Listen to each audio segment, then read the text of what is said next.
So thank you so much for joining us, Eric. I really, really appreciate it. Always a pleasure and a privilege. It's good to I see you. I Thank you know for having me. it's been way too long since I've seen you in person. That it's so crazy to think that we met like the way that we met, like I was like, yeah, I don't really know who this guy is. And then like Lane's like, hey, we're doing this camp in Australia and this guy Eric's gonna meet up. I'm like, okay, so whatever, I'm sure he's cool. And then obviously we ended up like, really getting along, and you've been an amazing person in my life, in the industry, and just in general, somebody who I really look up to. So I really am excited for all this. So before we get into metabolic adaptations, which is going to be our topic, just give a brief intro for anybody who maybe hasn't heard of you, doesn't know anything about you. Here's the floor. Absolutely. Thank you. Yeah. Yeah, that was a wild ride. Those Wow. weeks in Florida with me, you, Paul, partying, and Lane stressing. That's basically his version of partying, folks. If you don't know. So no, it's good times. We hit up That was with the, Melbourne, Sydney, and Perth, and chatted with all kinds of other people who were neurotic and like to lift weights. yeah, Um, it's kind of our it's just what we jam, do. It it's is. kind of what It we do. is. But that was Yeah, such a fun trip. We had like we embodied like work hard, play hard to a whole different level. indeed. Which I feel like is Indeed. kind of Australia in general, like so it was perfect. She'll be right. Absolutely. No, it's good times. So yeah. So for those who aren't familiar with me, I am really somebody who's just very, very one dimensional. So I got very interested in lifting weights as like my sole outlet, as I do most things in my life that I really enjoy. Back in 2004. And then very quickly, I wanted to become a personal trainer. I think very early on, I knew that I wanted to work with strength athletes and bodybuilders, because that was something that I kind of got bit by the quote unquote iron bug. And I started that path early on, cut my chops as a personal trainer, and then started 3D Muscle Journey along with Jeff Alberts, Albert Nunez, Brad Loomis. Eventually brought on Andrea and then our specialists down the track. That was in '09. And I, I'm a mediocre bodybuilder and strength athlete, working on becoming slightly better than mediocre is my lifetime goal. But one thing that I have always gotten recognition for, and that has kind of, encouraged me to keep pushing, was my ability to think about the science of this stuff and interpret it and put it into practice. So that built my confidence into what started an academic career. And now I am a part time coach when before I was a full time coach. And I'm primarily acting as the chief science officer, scientific advisor to my fellow 3D MJ coaches. And I put out a lot of content helping people understand the best approach to physique sport, to have a sustainable career with it on their own terms, with a large basis of like a scientific foundation, you know.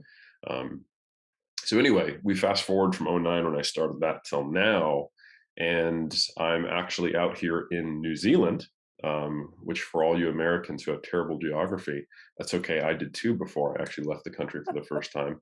That's near Australia, where Lauren and I were just talking about. Which for you flat earthers is a real place. I've been there. Um, Wait, if you believe in flat Earth, you don't believe that Australia exists? yeah, it's a myth. It's just something to try to What? convince the people. There's a pan NASA Australia conspiracy to Oh, okay. yeah yeah I yeah can't yeah keep yeah. up with everything, so this is news to me. Yeah, I mean, you don't really need to keep up with flat earthers. Yeah, like That doesn't really benefit anyone except for them. So I yeah. would I would recommend not doing that. Okay, but can Um, confirm Australia was real. It wasn't a we were there. hallucination. And we flew there and we didn't accidentally fly off the edge of the earth, so it was good times. um Anywho, yeah, so I'm here in New Zealand. I came out here in 2012 with my wife Barb, and started my research portion of my studies. So I had done a bachelor's and a master's that were course based, and doing well and progressing as a coach and getting to the point where my income wasn't tied to a specific location anymore. I thought, it'd be really cool to actually give back to the community and get involved in research, Because as you know, Lauren, research is ultimately something that is extremely challenging, difficult to do, has a lot of barriers, is imperfect. And the only real reason we do it is to build to a body of knowledge that you can only contribute so much to, and then hopefully it gets used in a positive way. So I think if you don't come from it from an angle of, to some degree, like service, you're just not going to be able to enjoy it or even appreciate the process looking back. So, anywho, I'm still doing the research out here. Fast forward from 2012 to 2022. Damn, it's almost been 10 years since Yeah, that's I've been out crazy. here. Yeah, it'll be in August. We've been here 10 years. I finished my a master's thesis. Since I already had coursework, I enrolled in what's called a MPhil, which is like a for people who don't have a master's thesis but did it just by coursework. So you can qualify for the PhD. You can come out here, Oh, just okay. do a master's thesis. That's what I did.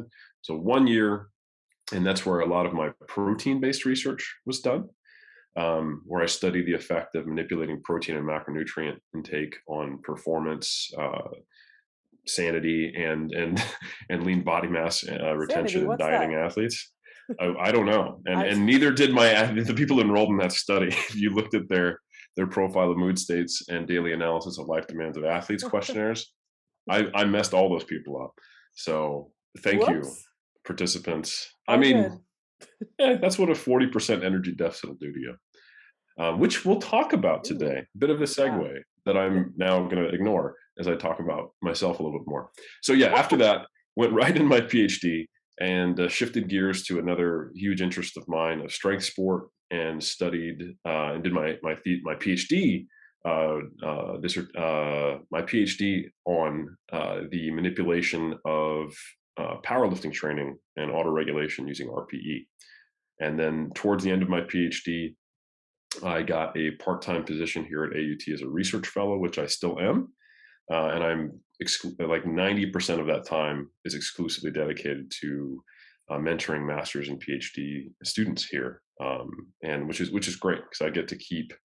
It's not so much of my time, and it's not my direct involvement to the point where I'm like a professor or a lecturer, to where it prevents me from doing all the things that I like to do as a science communicator and educator outside of academia, Mhm. but it allows me to still be a productive scientist and academic and mentor people who are, trying to take their career to the next level, which I love. So that's what I do. And also, like I said, mediocre athlete. So I'm still trying to lift heavier and make myself bigger. I mean, you do a pretty good job at it, but I would say that you probably have like the best of both worlds right now with what you have going on at AUT, but also still able, like you said, communicate with the industry, you know, obviously travel, speak, present, podcast, all those different things, mass, like you're still able to have Yeah. your hands in a lot of different things. And I think that for people like us, um, that's really satisfying to be able to have multiple avenues, you know, like just say like, because even, you know, even if you were to only dedicate your entire life to research, right? Like even Mm, if you're the most prolific researcher, like there's still only so many papers that you can publish like feasibly, you know what I mean? hmm. But with what you can do with say something like mass, right, which is like a Yep. monthly research review, you're able to use your skills, sift through the relevant literature, and then communicate that to everybody else and have this huge platform where thousands of people now are subscribed and able to learn from that. So it really is like a cool balance that you've been able to strike there. I just can't believe it's been 10 years since you've been out there. It's so nuts. It's I mean, wild. granted, It's I didn't know wild. you before then, so it wasn't like any, but it's still just crazy that like I just feel like it was when you told me like, yeah, we moved over here a few years ago, like that just feels like it was like a 2 years ago. But honestly, I've been in Tampa now for like 8 years. And that's crazy too to think like, holy That is a shit, while. like I've been Hmm. here for this long. So anyways, we're gonna be talking about metabolic adaptations, which you are very well versed in. It's something that we talk a lot about, obviously, as a team, you guys as well. So let's first just start like if I were to say like what are metabolic adaptations, right? Like in a very general sense. I think a lot of times we throw around ideas and concepts and we don't really define them, right? Or not Mm, everybody has a different working definition, which works, right? There's not always like reverse diet, right? Like what is yeah. that? It's like, well, here's kind of the general working idea, but like how you apply it is going to change. But when Hmm. somebody were to say, you know, Eric, what are metabolic adaptations? What would you point to and what would you say? Yeah, metabolic adaptation, I think, is generally understood as, and we can get into some of the different definitions and which ones I prefer, because I think they're more instructive, is the changes in your energy expenditure in response to changes in energetic status. So if you are in a caloric deficit for an extended period or a caloric surplus for an extended period, Mhm. metabolic adaptation encompasses changes in your required energy intake to maintain that relative deficit or surplus that go beyond what would be predicted. And you might be thinking like, well, how do we know what's predicted? So for the listener, if you think about it, if I weigh 200 pounds and I was in an energy deficit and I lost 10 pounds, and to do that, I had to eat 2,500 calories for, let's say, 6 weeks, and then I went back to maintenance. Would you expect me to go back to my maintenance that I had at 200 pounds? You might, without thinking about it, go, yeah, that's Eric's maintenance. But that's kind of a very black and white view. But in reality, now I'm moving 10 pounds less mass through space. So that locomotion and even just what it takes to cool my body or heat my body, or provide blood flow everywhere. There's going to be different energetic needs that are just purely related to having less mass. This is why typically female competitors diet on lower calories than male competitors, because on average they're smaller. It's the same reason why a male lightweight will diet on less calories than a male heavyweight. So that makes a lot of sense, right? But what doesn't make sense is if you were to predict with, let's say, a BMR equation, what is my maintenance calories that I should have at 200 pounds? And then what is it at 190? And you go, hold on, it was 100% or roughly around, or maybe even higher than that when I was at maintenance at 200 pounds. But now that I'm at 190 and I've just gone back to maintenance and I'm weight stable, it's actually predicting me at 95%. What's the deal with that? And that 5% in that example, which is a random example for the listener, it can vary quite a lot between individuals, is what would be described as metabolic adaptation. Mhm. Now, I mentioned that there are multiple different definitions. The one I just described is probably the most useful definition. It's No, outcome focused. yeah. The one that is just anything that's unexplained beyond the amount of change in energy requirement based on body mass, or beyond body mass, right? Yeah, and in the literature, a lot of times that's defined as adaptive thermogenesis, correct? Yeah, it's often called adaptive thermogenesis, yes. But not always. Sometimes in the literature, Yeah. you'll run across metabolic adaptation, and they're specifically referring to what they measure, which often is BMR, because that's one of the easier things to measure. Mhm. Like free living energy expenditure is actually, you can estimate it, but actually measuring it, like not everybody has doubly labeled water or the valid measurement of being able to do that. So they'll get you in, put you in a metabolic, get the metabolic card out, ventilated hood, all that good stuff. You know, measure your BMR reasonably accurately, and then just multiply it by how active you say you are, which Mhm. is honestly a shit show as far as the accuracy of your actual energy expenditure. Um, and that's not so. So instead of so if they don't want to do that and have that level of inaccuracy, they'll just measure changes in RMR and BMR. And so the changes in and BMR is one the largest, but not necessarily the most adaptable component of your total daily energy expenditure. So when researchers restrict the definition of metabolic adaptation to changes in RMR or BMR, they tend to have much more conservative conclusions related to the magnitude of metabolic Mhm. adaptation, that it's quite minor, doesn't always happen. It can be fully explained by one variable or fully fixed by simply retaining an energy balance, Mhm. eating more. So, however, that often does not line up with what we see in reality, which you and I both know as competitors and coaches can be pretty wild.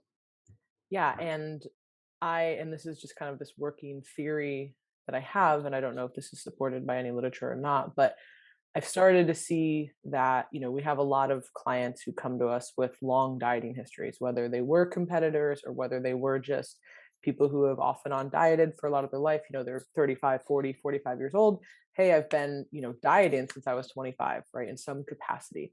And I find that these adaptations, so to speak, whether they're metabolic, hormonal, etc., they seem to like compound. And it's just a lot harder for that person to just for us to say, hey, here's where you're maintaining, let's go into this deficit. Like it just doesn't seem to work as well in that capacity. And that's not a very like scientifically defined thing, but I just tend to see that these things do compound over time if somebody does not take time off. And I mean, I even noticed this after my last prep, right? Like I had been prepping for several years. I'd been very into all that. And I, had an eating disorder growing up. So I pretty much was off and on dieting for 20 years, essentially. And I finally was like, okay, we're done for right now. Like, I don't know when we're not going to be done anymore, but we are done for right now. And it took about 2 years to kind of get back to normal. So, that's always a moving target as well. But generally speaking, like I'm pretty normal at this point. But it took me that long. And that's still even shorter than some people you know might experience, but that was me not being in a deficit whatsoever. Now I also wasn't slamming food, right? And I think I do want to touch on that because I think when a few years ago when the whole like reverse diet craze and like metabolic adaptation craze came out, and it was like, oh my gosh, as soon as you diet you're going to have all these adaptations and your metabolism is going to be ruined. And it was kind of this like doomsday scenario almost, that I think it really scared a lot of people, like, oh my gosh, am I ever going to be able to diet again? I got to reverse up as high as possible. And the reality is, for a lot of people, like we really can't push that intake super super high, whether that's just genetic predispositions, whether that's muscle mass, whether that's their previous metabolic adaptations, whatever it might be. So I think that we've had to like, there's always that extreme response, right? Like, there's always like, we find something cool that is like useful. And then like the science community just like pushes it forward. Like this is the only thing that we can be doing. And then in the wake of that, okay, now we had people who probably shouldn't be pushing food that high, who are now kind of like, well, I thought I was reverse dieting my metabolism and my metabolic capacity, but like now I'm just fat. Like, well, that might not have been the best approach either. So I think part of it is, I don't know, that was a very long tangent, but do you see that same thing as far as like the compounding effects? Was my main first question before I went off. Yes, is the short answer. Short And answer. I mean, that wasn't I don't think that was even a tangent. I think those are all things we'll touch on. Those are all really good points. And I think that's a really good background understanding for anyone who maybe wasn't around, say, circa 2012, Yeah, 2013, yeah. when people were saying metabolic damage more Damage. often than they were saying Yep. metabolic adaptation, Yep. which is which can really be conceptually problematic, because damage implies something that is not Broken. supposed to happen, broken, needs to be fixed. When in reality, all those folks that come to us and they're able to maintain body weight on surprisingly low calories, they're actually like peak human efficiency from an evolutionary biology standpoint. You Yeah. know, Yeah. and the biology behind this is pretty wild, but it makes sense. Like if you read some of the papers on where are the theories behind how we operate compared to other animals, it largely comes down to selection pressures throughout our history are going to determine what are the best type of physiological adaptations that are going to be dominant in our species, which help us be here today after many many years of having been here before. So one common observation is that on average, not everyone, um, we tend to be much better at preventing weight loss than preventing weight gain. And this is kind of obvious now in the modern world, where we've changed our environment enough now to where we can surpass a lot of, because metabolic adaptation, we often worry about it and think about it from a weight loss perspective, but it does encompass when you have to eat more calories than you'd expect to gain weight. And this is a common thing. And this also implies that, hey, your quote unquote maintenance calories are actually a moving target that can be shifted up or down. You're talking about kind of quote unquote building metabolic capacity. I think that's not terminology I like to use, because I think it gives people a sense of agency that's maybe incorrect. And they often think they're manipulating something they're not, or a certain component of total daily energy expenditure. And I also think those changes are far more transient than you'd expect, unfortunately. But we can get to that later. But nonetheless, getting back to the evolution story. So if you look at rodents, they defend against weight gain and weight loss quite similarly, right? If you try to overfeed a rodent, their total energy expenditure will go up similarly to try if you try to diet a rodent, it will go down. With humans, you typically see a similar response as far as weight loss, but a much less robust response for weight gain. So if we think about what kills rodents most of the time, it's other animals, right? If we look at the history, they're prey. So prey animals really don't want to be fat. Like, hey, I taste good and I'm slow. That's not helpful, right? Yeah. So, so Damn it. they need to prevent, like having a massive amount of energy stores. They still need to have energy stores because they also are going to be constantly searching and foraging for food. But humans were prey to a much lesser extent and for much shorter period of time. If you look at hominid history, so for us, if you look at things that have killed the most humans and put selection pressure on us, it's been disease and famine. And generally, having more energy availability societally is something that is going to protect against that. So it's not too big of an issue with being, a little more adipose inclined, if you will, having a little more body fat. From kind of like a history of the human race perspective. So I think it makes sense that we've selected to be much better at defending against weight loss. And when you look at some of the actual physiological adaptations that occur that describe this thing that results in a less than or greater, or we'll just talk about the less than side, a lower than expected energy expenditure for your body weight.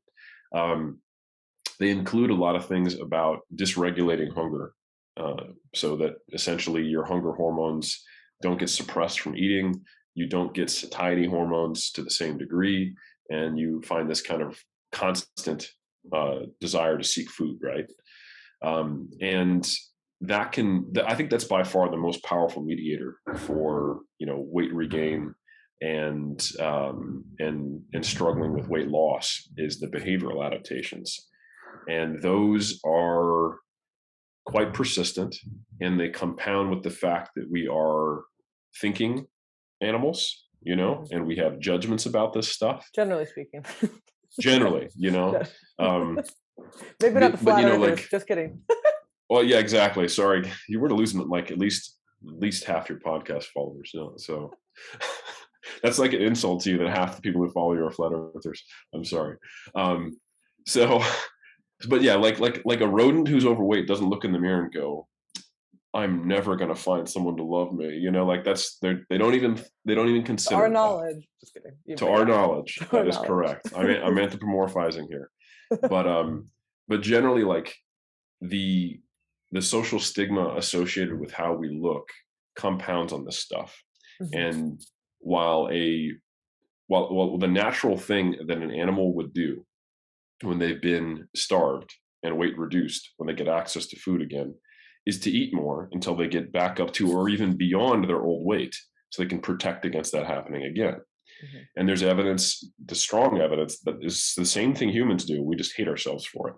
Mhm. So, um, so you can see if you look at some of the correlations on this stuff, prior history of dieting actually predicts higher body weight in Mhm. people, which is kind of wild, and it's unfortunate, because it kind of puts it's like, the rich get richer, the poor get poorer to some degree. It doesn't really help. It's like you're trying harder, but you're getting worse results over time, and that compounds with poor access to information, et cetera, not the right motivators, et cetera. So anyway, yeah, that is definitely a thing. um, and the issue is that the natural state for an animal is not food availability, right? It's not just, you know what, for any time I want, I can go get food, and it has a very little impact on my available resources. But we've created that in industrialized countries. you can go get 1,000 calories anytime you want for very cheap, and it tastes good. So and you can do that without even walking, right? You know, you can drive there, drive back. Or have it delivered. Yeah, you can get someone else to drive it to you. They don't even burn calories to bring you your food, right? And and then you just sit on your couch and you eat that shit. And some of the food we eat is so tasty, it makes us want to eat more of it. When food and it's well, yeah, well, what am I eating, right? I don't know what the hell y'all are doing in New Uber Zealand, Uber but cannibalism. It's great. Um, no, but so like the reality is like food is supposed to be, that's not supposed to be. Historically, food is satiating but not stimulating of hunger, and scarce.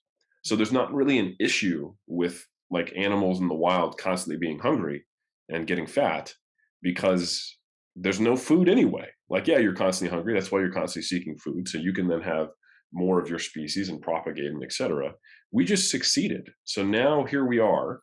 Um, and it's quite easy for us to get hungry, quite difficult for us to get full.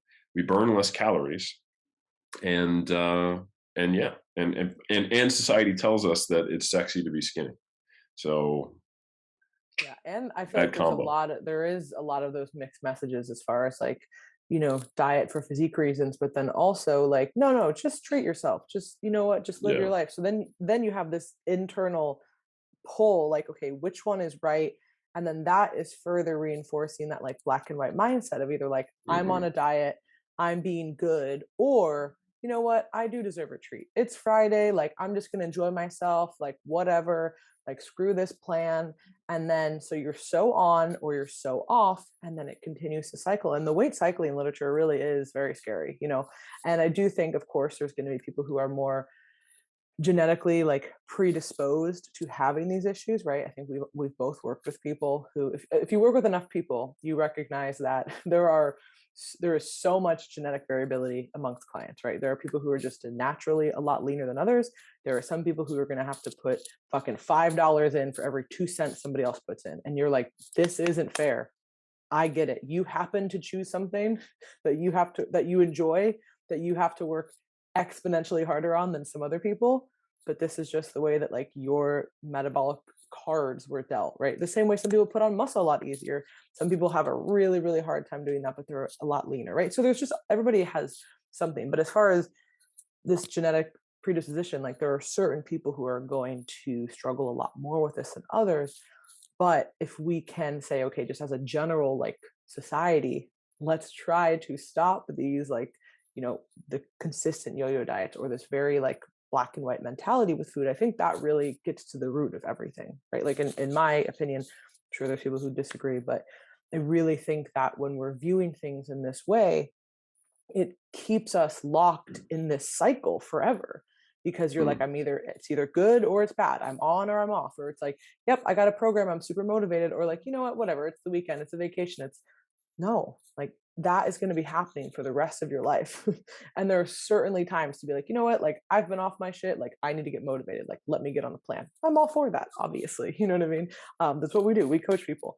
But there has to be some other variation here for like life and recognizing like the bigger picture.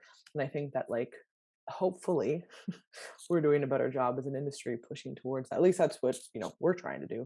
And I think that that really is going to be a really big change over the next generations, hopefully, with this, because I don't really see any other solution, to be quite honest. Like, I don't see any other solution because it's not a different plan. It's not a different nutrition program. Like, there's so much variability there. Like, there's evidence for any type of diet to work for someone, like for any sort of reason. But it's like, how are we going to adjust somebody's long term behaviors to reflect something that is healthy from an internal perspective, as well as potentially have these physique and performance goals as well? Mm. Yeah, no, I totally agree. And I think ultimately, um, there's starting to be a lot of pushback against the idea that health and appearance are basically the same thing. Um, you know, and promoting health seeking behaviors instead of a specific body weight, Mhm. or just simply weight loss, and just assuming that any time you are pursuing weight loss, it's healthy. Because we've seen many times where, I mean, an eating disorder is often someone pursuing weight loss in a way that is Mhm. unhealthy to the point of potentially being dangerous, you know? Yeah.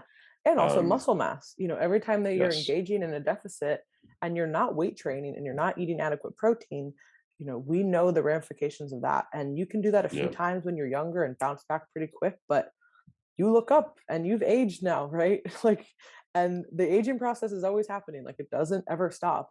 And it's only going to get harder to add that muscle later. And you're going to have all of these side effects. And there's some adaptations simply from losing fat free mass. Like, there are literal Mm, adaptations just from that. Like, your body is like, mhm. hey, we want to regain body fat until we replace this. So if we're not engaging in behaviors, we're doing that. So I'm very hopeful as well that I think that there is a big shift there to say, okay, it's not just about body fat. That's certainly a key component.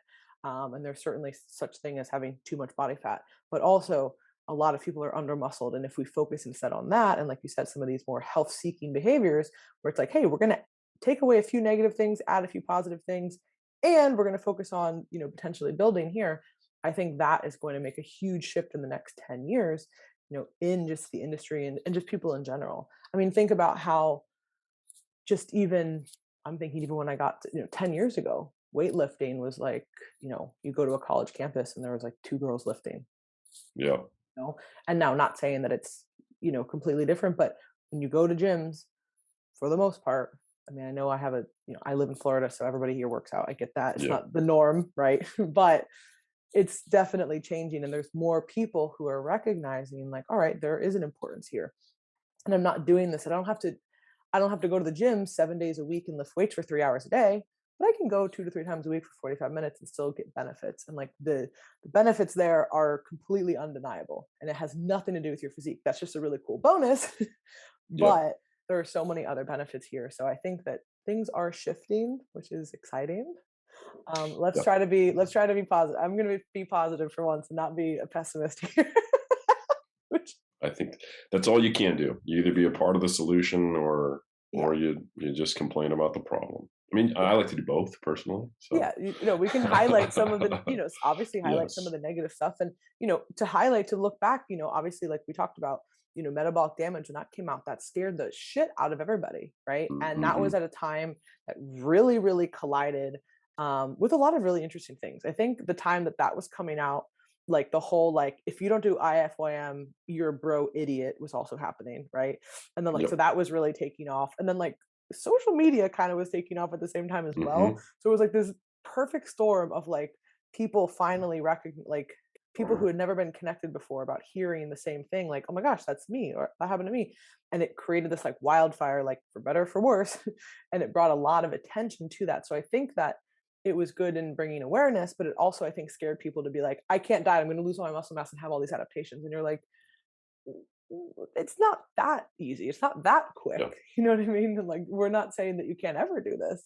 So I think that we've definitely refined the approach there, or it is getting more Mm-hmm. refined. Kind of the same idea with like the, tracking macros and IFYM and all of that. Like, I think thankfully we're having a more refined conversation about that and understanding that like just because you're tracking macros does not mean that you have a flexible approach to your eating, nor is this the only way or the only solution forever. Mm-hmm. So as that was presented that way about 10 years ago, it's like this is the only thing, this is the best thing, the only thing, all of that.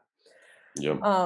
So one thing with, of course, adaptations, female specific, we always talk about, menstrual cycle health and all of this. And, when we're talking about this, we're going to be talking in the instance of like a natural cycle. If somebody is on birth control, of course, this is going to be, completely, regulated in a different sense. So if you're on birth control, this is going to be different. But if you're having a natural cycle, there are obvious effects of losing your menstrual cycle in combination with a energy deficit and all of that. So I really want to talk on that because Sure.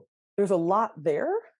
Mm. And we talked on a podcast too. What's the name of the podcast? It was J3U.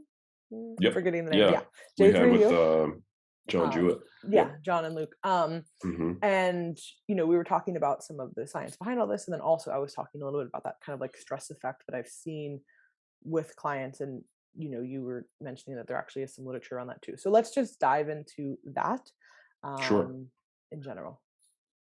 Yeah, yeah. So I think to start with the the interconnectedness of this all, it can help to go into the physiology a little bit. And I'm not going to try to overwhelm anybody with like metabolic pathways or anything like that. But ultimately, this all comes down to the hypothalamus, which is like your thermostat for a lot of stuff in your body. And it things that occur there become it both receiving and signaling massive hormonal changes that modify your physiology. So you people have probably heard of the hormone leptin, Hmm. and it is considered like quote unquote the master controller, and it is responsible for a lot of downstream effects. And the hypothalamus senses leptin levels. So when you start to restrict energy and your leptin levels go down, comes from like the eating of calories. There's a and primarily carbohydrate, but not exclusively, has a direct effect on leptin levels. So when you eat less and you're energy restricted, a number of things occur. One of them is that there's lower leptin levels. The hypothalamus senses that, and then it starts doing a bunch of different stuff. So thyroid hormone is now released to lower degrees. Um, there's also increasing in hunger hormone signals as well. And in addition, there are suppression of sex hormones. So if you look at case studies on male bodybuilders, you can some you've there are a number which show like a 1/4 from peak to lowest before the diet starts, the lowest point in the diet of circulating testosterone levels. Ooh. And then when you look at women, Like a you quarter, see like if it was 1,000 it would be nanograms, it would be 250. 250. Okay. Yeah, yeah. Or like 680, it goes down to like 180 or I something was like trying that. to do easy math. All right, not trying 680 Yeah, divided yeah. by Yeah. four. Like because yeah, 1,000 is we'd all love to have that. I was just Well, but low, yes. low. Damn it, it gets low. They plummet. So I think and then similar parallels occur in women in estradiol. So estrogen goes down, the most common form of estrogen. So that makes sense again evolutionarily. If you can't feed yourself, you probably shouldn't be, you know, reproducing, right? But unfortunately, as we know, testosterone and estrogen have a lot of other effects. So if people are familiar with the female athlete triad and how that has kind of been wrapped into something that applies to both sexes, relative energy deficiency in sport, um, the occurrence of low estrogen levels is part of what contributes to like bone loss and decreases in bone mineral density. So that's a loss of lean body mass, right? And that can have downstream effects on other things. And obviously, we know about anabolic steroids, testosterone being 1/4. In natural athletes, we often kind of poo poo the importance of testosterone, but we're talking about comparing two different people in normal ranges, or we're talking about the acute testosterone response to training, which is like less than the diurnal variation and it lasts, 20 minutes or something like that. That's different for being months or sometimes years at a time at half to 1/4 of your normal resting concentrations. And in some of these case studies, actually dropping into clinically low ranges, that can potentially have an effect on muscle mass retention. And an interesting finding in most of the case studies, when you kind of look at them all together on physique competitors, is that women lose muscle mass much less consistently than men. And that probably has to do with the fact that men are carrying an enhanced level of muscle mass compared to women because of testosterone. That is part of the reason why we're bigger, right? So if we lose a whole lot of testosterone in that process, there's more to lose, and it has probably more related to our hormonal status.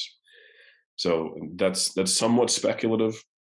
I do wonder if there is potentially something else going on as to why a lot of women tend to, maintain muscle mass more effectively than the men. And these are all just case studies, but there's just been repeated so many times that that's my best speculation.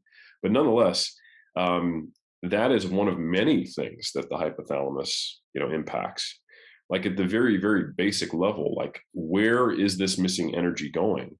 It's essentially making mitochondrial efficiency better. Like so when the hypothalamus actually senses that there is less leptin and starts the signaling cascade, one of the roles of thyroid is to actually stimulate uncoupling proteins. So whether or not we have what's called proton leak, just basically how effectively is ATP actually helping our energy currency exchange in the mitochondria changes, which I think is pretty wild. So when you are dieted, the efficiency of making energy increases so that you can make, because basically, like, we can't directly use carbohydrate, fats, and protein for fuel, like just straight up. Like that's not what actually goes into the mitochondria. It is taking these macronutrients and breaking them down to the constituent parts to therefore get energy.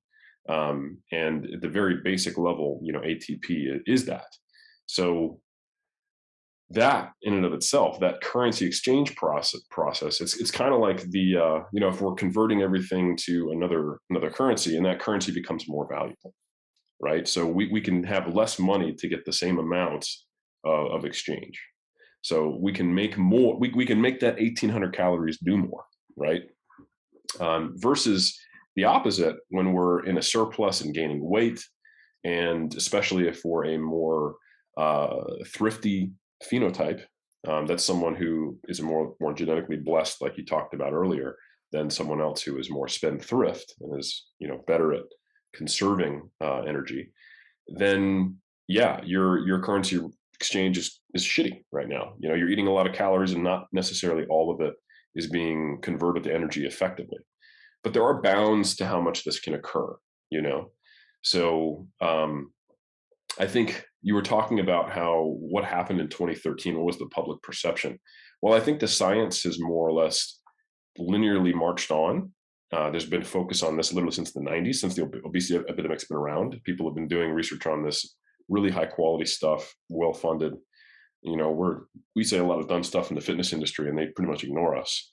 You know, so while our opinions These have bounced all meatheads. over the place, exactly, and reacted to one another too extremely at times, the science has marched on. But if we look at just kind of the perception of the science, there's been some games of telephones and some people on telephones yelling louder than others to counteract the fact that they think they're yelling too loud. And what do I mean by that? Well, metabolic damage is basically just the alarmist version of metabolic adaptation. It's not wrong, but two things were problematic about it. Is one, it made it sound permanent and like it wasn't a natural adaptation, and that it had to be quote unquote fixed. And then two, there's actually three, but this is the thing I was thinking about before I thought of another one. And then two is that it had no real bounds of the magnitude of which it could occur. Like in 2013, someone would be like, yeah, I started gaining weight on 1,200 calories, and it's like, I mean, you probably didn't actually gain fat tissue. Like you might have gained some water weight because you're just full of cortisol or something like that, or where you might have gained like broccoli mass in your gut because of what you're eating on 1,200 calories and you're backed up. But Broccoli ain't mass. nobody, unless you weigh like 30 pounds, you're not gaining weight on 1,200 calories, right? So that's just physically impossible. So when we start to understand like what are the limits of what we can expect, like if we look at some of these studies on metabolic adaptation and just the outcomes, not necessarily the mechanisms, on total daily energy expenditure, and we go like 3 standard deviations from the mean to cover the people who are really dealt a shitty hand. For those who don't know statistics, when we look at a mean, that's just the average of the data. And then 1 standard deviation out covers the very normal distribution that covers about 2/3 of people. 2 standard deviations out, now we've covered 95% of people, which is not outliers. That's just people who respond a little more extreme than the 2/3 majority, if you will. And then you go 3 standard deviations out, and we're covering pretty much everybody, and that's like the 2.5% more on either side. And that's if you fall 3 standard deviations from the mean by some metrics, you are an outlier. But you're real. You exist, and there's plenty of you out there. 5% of everyone is still a lot of people, and those people are probably more likely to seek coaching because typical stuff is not working for them. Mhm. So if we go 3 standard deviations out from how much of a change in energy intake is required to maintain body mass after weight reduction, say losing 10% of your body mass, we can see that you might only be burning like 2/3 of the amount of calories you'd expect, right? That's crazy when you think about it. That if I predict that you should be burning 2,400 calories, or you should need 2,400 calories to maintain your weight, you actually need 1,600. Like that's wild, you know? And So, I've worked with those people, and I know you have too, and you're just like, "Damn." yep. Like, And that's just maintenance. And I yeah. think, but we don't think about maintenance. Like when Mhm. we're dealing with someone who's dieting and struggling, they're often comparing an energy intake they had in the off season Mhm. to the in season. Yeah. So to put some real numbers behind this, which have actually been measured, I wanted to pull up this one case study that I think, yeah, Pardue, Trexler, and Sprague did. Shout out to Eric Trexler. An unfavorable but transient, which is an important word that deals with that first problem related to metabolic adaptation, physiological changes during contest preparation in a drug-free male bodybuilder. And they measured a number of really cool things.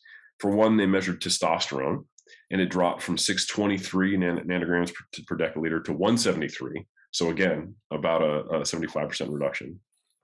Okay, not good, but Rough normal. times. Yeah, totally normal. They lost 9.1 kilograms or 20 pounds for American listeners.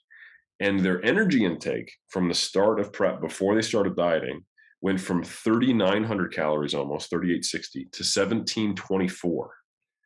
So that is they're eating less than half of their normal caloric intake by the end of prep. And yeah, think about that's a relatively speaking, a high starting place, right? So think about if you're Exactly. starting at 2000. I mean, there's some females that I work with, like people like I love that number, like that's like I feel like a good gauge, right? Like, hey, where should you be eating? And it's like, I don't know. But a Mm, good range to aim at is about, 2000 calories. But some people just simply can't get there, right? Like I have clients who yep. it's like every time we creep past that 1850, it's like just keeps adding. And it's like, what is the point of this? You know what I mean? Like Yeah. we're not changing your Mm, capacity, right? I think that's what we used to think. And again, I think what the capacity, or at least this is my rationale of it, where the metabolic capacity idea came from was really that like that maintenance is like a range, right? Like there's a low end of maintenance, there's a middle end of maintenance, there's an upper end of maintenance, right? So I think people were probably starting at their lower end of maintenance, and they were able to, add in food and not gain weight. And it's like, yeah, but that's still kind of your because maintenance is not only a moving target, but it has a large range. And some people have a much larger range than others, which is why a lot of times people will be like, well, I'm eating 2000 calories. Why am I not dropping weight yet? And I'm like, we're probably still honestly at the low end of your maintenance. Like this sucks, yep.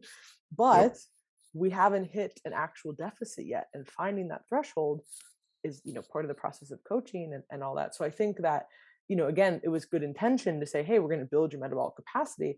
And I don't think that it's necessarily I'm not going to trash that idea, but I think that really what we were doing was we were at the low end of maintenance and now we topped it off. But at some point, you're going to Yeah. get past that. And it's a very small amount. And I mean, there are some people who like, we've been maintaining. We make one small adjustment. And then every week it's like up and up and up. And it's like, wow, this is it's so interesting to me. Yeah. I'm like, it's not my body. So I'm like, this is interesting, but I'm the Yeah. same way, right? I can be at a certain intake. I kind of roughly know where I can be. My weight's going to be around here. I get past a certain point and it's every week. It's just going to keep going up. It's just the way that it works. And I think that's an important point, and also I want to tie this back into the menstrual cycle that you mentioned earlier and female specific stuff. Is that there wasn't anything necessarily wrong with the building metabolic capacity, except for the narrative behind it, Yeah. um, and how it was Yes. used, Agree. right? So, but there's actually utility to the process Mhm. because as we've described, you can have various maintenances for the reasons I explained. Like if you have this enhanced mitochondrial efficiency, and which is kind of the primary way that energy is actually conserved. Um, that means you can maintain a body weight with that adaptation persisting. But with that adaptation comes a lot of other things. So why is that occurring and sustaining? Okay, we have lower leptin levels, right? But what is also occurring in consequence with that lower energy state, lower testosterone levels or lower estrogen levels in women. And what else is occurring? Well, you're actually eating less food, right? So there's less insulin being secreted in your gut, right? There's more ghrelin being secreted from the hypothalamus as well. I mean, sorry, the gut. So your hunger hormones are even though you're at maintenance now, you're hungrier, you're less satisfied because It's uh, lower leptin. and lower insulin, Yeah. which most people just kind of see as as an anabolic or catabolic hormone or anti-catabolic hormone rather. It is also a erexogenic hormone. So insulin tends to provide satiety for people. Mhm. And when that is directly responsive to how much you're eating. So if you're eating less, you're getting less of that, which compounds, right, with all these other factors. So that is going on, so now insulin is not reducing appetite to the same degree. And there's other things that are going on as well. So people have probably heard of cortisol, which is, Yes. I would say, inaccurately described primarily as a stress hormone. Um, and I mean, I guess if you consider an energy deficit a stress, which you could argue it is, then sure. But I would say it's primarily an energetic hormone. So among other things. So it actually has an inhibitory effect on leptin, which kind of goes right back to the feedback loop that we already talked about. What its role is in the liver, it promotes gluconeogenesis. So it's converting energy from your body or substrates in your body to energy, right? It's helping you make carbohydrates, often from proteins. So if you're not lifting weights and you start dieting, you're much more likely to lose lean body mass, and that's part of it. And like you said, the more lean body mass losses you have, that actually increases hunger more. That has a downstream effect on making this whole process worse, which can lead to people regaining weight, but actually having a lower ratio of lean to fat mass, which leads to lower energy expenditure, and they still haven't recovered their hunger levels. And that's part of the physiological consequence of weight cycling. And that's why resistance training is so important, like you already talked about. So all of these things can be happening and persisting at energy balance when Mhm. someone is at energy balance and their weight reduced, right? So this brings in the concept of energy availability. Okay. Now it's only been in the last, I would say, 10 years where all the metabolism and dieting and obesity researchers and all of the what started as female athlete triad and is now Reds researchers have started to look at combined worlds, right? Because the like obesity is typically not the outcome that they're worried about in athletes. Not to say that isn't something that an athlete could deal with, either now or when they retire, or in certain types of athletes, like heavyweights or something like that. But for the general like team sport athlete or track athlete or of course freaking physique athletes, what they're actually concerned about are higher rates of injury, illness, and what looks like overtraining, but is actually just relative energy deficiency in sport. And what this comes down to is not necessarily the presence of an energy deficit, but what's called low energy availability, right? So if we've established that you could lower your calories by 300 and maybe you'd lose some weight, but then you would get to a point where you'd stop losing weight and you would also have lower than predicted energy balance, energy maintenance requirements. That has to come from something. That means that these metabolic adaptations are persisting so long as you're in a state of what's called low energy availability. And low energy availability can be calculated, and it correlates with some of these other negative adaptations by looking at the amount of energy you're consuming relative to your fat free mass, which is basically a proxy for your metabolic demands and physiological demands of your body after taking away the amount of energy expenditure you have. And so you can actually get like a value like 35 or 25 or 20 or 40 or what have you. And it's not perfect on an individual basis, but when you look at homogenous groups, like let's say sedentary women, you see that there are thresholds that when they get below a certain amount of energy availability, it starts to lead to the process of amenorrhea and the loss of the menstrual cycle from the decrease in estradiol, which then leads to negative effects on bone health, right? And it often coexists with what we describe as disordered eating or eating disorders in athletes, which can lead to malnutrition, not getting enough protein or other macronutrients or micronutrients.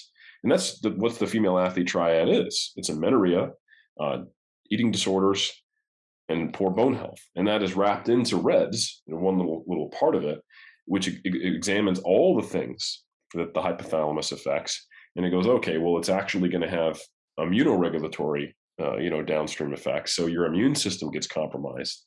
Your body composition, like we've already talked about, could potentially go down depending on the training of the athlete, or get worse, I should say. And it all, of course, is going to have psychological effects, not only just because you become far more food focused, but also because of the societal pressures we have for body image. And typically those body image pressures are much stronger for women. We often have, more requirements that society places in messaging on women to look a certain way. That is, of course, changing. And unfortunately, I think men are getting a nice hefty dose of that with social media now, increased exposure of, the ideal male body. Not that it is only social media. It's just that, I mean, like if you look at action figures over the last 30 years, Luke Skywalker went from looking like, like Luke Skywalker in the movies, just a dude, to now looking like Superman with a lightsaber. So it's not just Barbie dolls. It's not just messaging. It's pervasive, and now it's in social media, and now it is compounded by people who are saying, yes, I'm taking a supplement when they're actually an IFBB pro men's physique competitor, and they're photoshopped. So there's a lot of things that are contributing to this. So anyway, psychosocial effects, immune system effects, sleep effects, GI effects, and body composition effects and bone health. And the reason why this is an important intersection is the only way to fix REDS is not necessarily to gain weight, although that may happen, but to provide an increased energy availability, which will look like the process of building metabolic capacity that we talk about in the physique world. Because the only way to increase that number, which is just your calories minus your energy expenditure from exercise divided by your lean body mass, is, well, I guess you could lose lean body mass, but I wouldn't recommend that, is to increase your food intake, right? And lower your output potentially. Potentially, Yeah. absolutely. And this is definitely something. Thank you for saying that, because a lot of the times you'll run into a client who's like, yeah, I'm doing 15,000 steps per day, and you're like, oh, what job do you have? I'm an office worker. You're like, oh my god, like you're going on like 12 walks, and I train six Like, days a week. Yeah, I and do two they're spin basically classes chronic a exercisers. day. And you're like, Hmm. okay. Yeah, so chronic, and this is very easy to happen in athletes without even necessarily purposely overtraining. Mhm. Like if you look at, sorry, Reds, I'm not eating enough. If you look at like endurance athletes, if they just simply go through a competition cycle preparing for a triathlon or a marathon, it is really easy for them to start overtraining just because the total energy output. But what might look like overtraining in a resistance trained athlete, or sorry, in that endurance athlete, may not actually be overtraining. Because if, let's say, they don't increase their caloric intake commensurately with that huge increase in energy expenditure, even if externally it looks like they're eating plenty, like let's say you're 150 pounds, marathon runner, and you're eating 4,000 calories, you're like, that's a lot of food for someone who's 150 pounds. But if you are actually in the like peak of your training cycle, that's going to put you in a deficit, believe it or not. And that could lead to quote unquote overtraining syndromes, which is actually primarily caused by, or at least exacerbated by reds. So that's something that can happen involuntarily without even having, like, food related issues or body image concerns in high energy expenditure output athletes. But that's one category. The other category where it's quite common are aesthetic and weight class reduced sports. So, for example, powerlifting and bodybuilding, right? You're dieting to make a weight class, or you're dieting to get shredded. It's an inevitability for those dieting to get shredded that you're going to experience reds, and that explains a lot of those pieces that we don't fully understand. Like when I was talking about people yelling on this game of telephone earlier. So the unfortunate blowback against metabolic damage, which I think was needed, was, hey, there's no such thing as metabolic damage. And that kind of turned into, in some languages, there's no such thing as metabolic adaptation, which is not right, right? And sometimes they would use that modified definition I talked about and just, cite BMR studies where they didn't change much, or that, hey, if you just get back into an energy surplus, all effects of metabolic adaptation go away, which is a very reductionist view, because reds, all of those other effects, which are 360 in the body, those can take some time to get back to normal. And we have seen multiple studies now looking at groups of physique athletes as they go through the dieting phase and recovery, not just case studies, where we see these effects are transient. They do return to normal, but it can take months. And like you said, I have had personal experiences where that is not necessarily always the case if someone has, a lot of psychological trauma related to this and has had repeated cycles of it. And this is sometimes reflected in the literature. There was one case study of a figure athlete who dieted and regained weight, but didn't get her menstrual cycle back for a year and a half. And if you read specifically the discussion, they talked about how the athlete was very purposeful in slowly bringing up calories to regain weight. And I know what happens in 9 out of 10 cases when that happens. It results in overeating and then undereating cycles. Like if you look at her, like the pace of weight gain might be like this, like a nice linear curve, like, oh, perfect. You got 10% of your body weight back within, 6 months after the show. It's a little slow, but it's nothing too slow. Maybe it is for you, but the energy intake's actually this, you know? Yeah. So if anyone's listening and not watching, I drew like up and down lines through my air graph. Through So your yeah, forearm. to my forearm graph that is slowly rising. So like if you think about it, your weight is going to change at all these various times you go to the lab to get measured. But you can be in a 200 calorie surplus from being in a 200 calorie surplus every day, or from being in a like 100 calorie deficit on 6 days, and then being in a 600 calorie surplus on Saturday when you couldn't control yourself and you binged on cookies or whatever. And And that's probably being modest if we're yeah, that's really not even a binge. Like, yeah, no. it'd probably be like a 300 calorie deficit every day, then like an 1800 calorie surplus on Yes. that one day. And that's what I've seen. And people, it's so frustrating that, clients will say, well, I've gained weight. I'm back to my previous weight. I'm eating more food. I'm back up to a body fat that should be supportive of a cycle. And it's like, yes, but Hmm. your body is not in a place that feels very just consistent and happy. It feels very still guarded in the same way that it was before, but just it's different because now, like you said, we're going up and down on this daily basis. And I don't care how much weight you've gained, you can be far past your old, kind of, maintenance weight. And we're not going to see that cycle come back until we get that consistency under control. And then also, which again, not quantifiable, but when I find when the clients who happen to be struggling with that, a lot of times they're also clients who are really just struggling with stress perception in general, right? Mm. And then that is feeding into the over and under eating and the compensatory behaviors, and then that's fueling more of the kind of negative stress perception based on how they're responding. So I feel like it's kind of this perfect storm. And it's like, listen, like we really have to work on these like stress management techniques as well, on top of really Yes. dialing in what we're doing with your daily eating and behaviors. But it's also this other piece that like we can't ignore.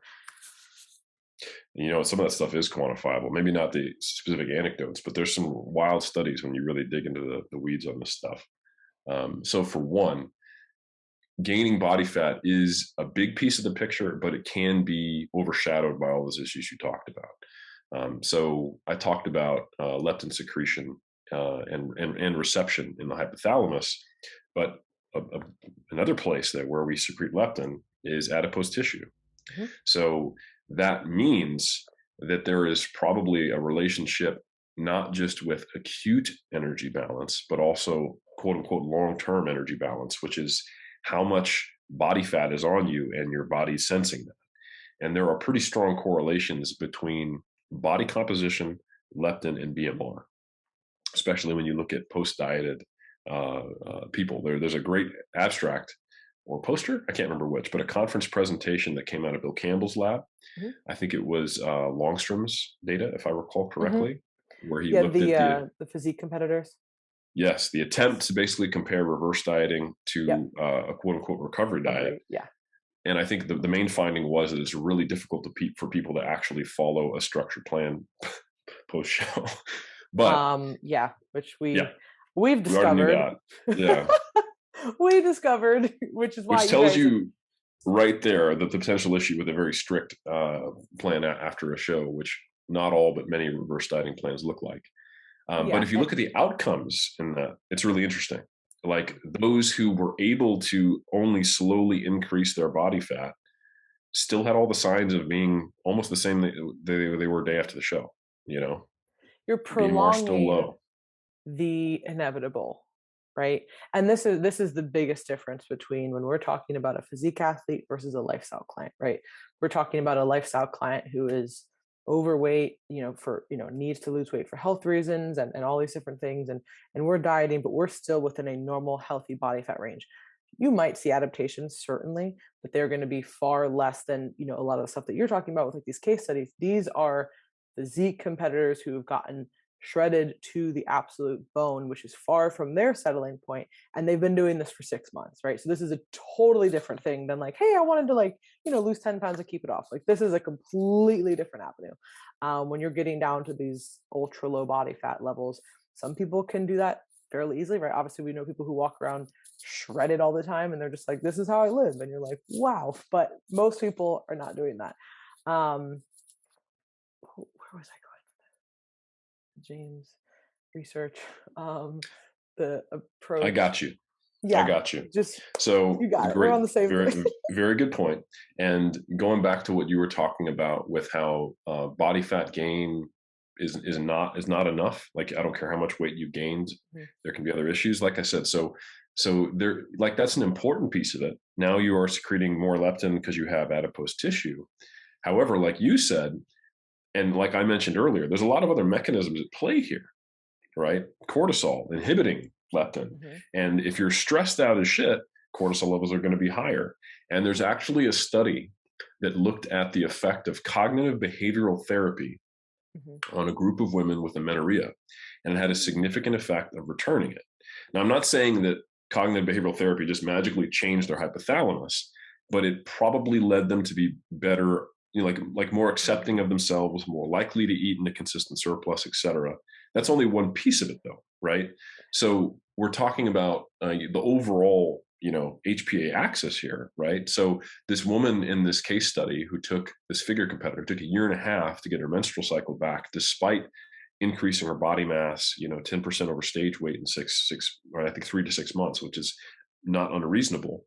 Um, what is going on there? Well, like I said, I think, although I don't necessarily have the data to back it, that you were seeing a surplus coming from binges primarily and then restriction that Mhm. resulted in a net weight gain.